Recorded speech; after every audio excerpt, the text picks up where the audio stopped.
War Thunder features an enormous variety of aircraft, including some truly unusual designs. Among them are fighters that don't use jet engines at all, but rocket propulsion.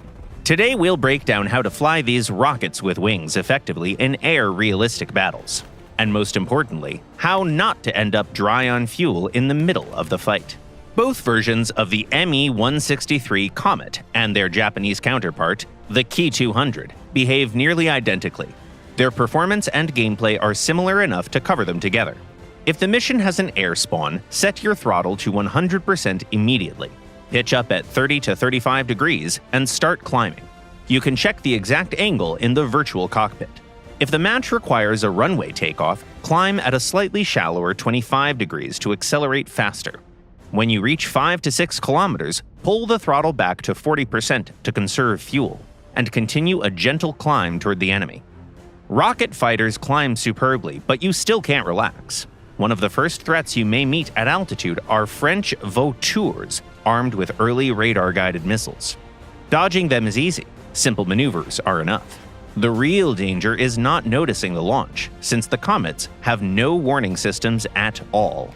Once evaded, heavy twin-engined opponents are easy prey unless they dive away at top speed. Don't chase them. Instead, look for targets at your altitude or slightly lower. Keeping throttle at 40% is enough to maintain speed high up.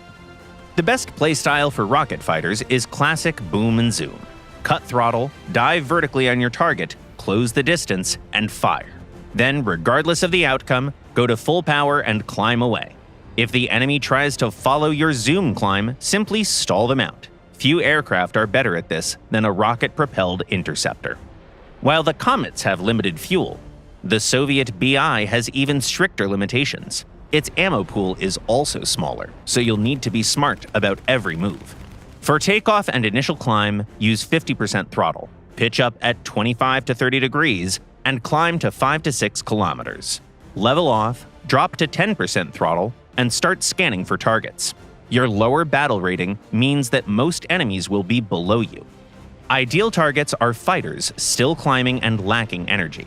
Once you pick a target, start diving at it with your engine low. When diving, watch the speedometer closely.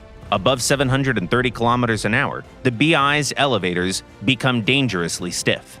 If the nose starts refusing to move, bleed some speed with small side-to-side maneuvers. Fire only at point-blank range. You don't have any ammo to waste. The rest of the fight is similar to the Comet. After each pass, immediately go to 100% throttle and zoom back up. Gain around 2 kilometers above the enemy, level off, and reduce throttle back to 10%. Even with extreme fuel discipline, your fuel and ammo can run dry long before the enemy team is gone. To avoid awkward situations, head back to base early. Have you tried rocket fighters in War Thunder yet? Share your experience with these unusual machines in the comments. And see you in our next video.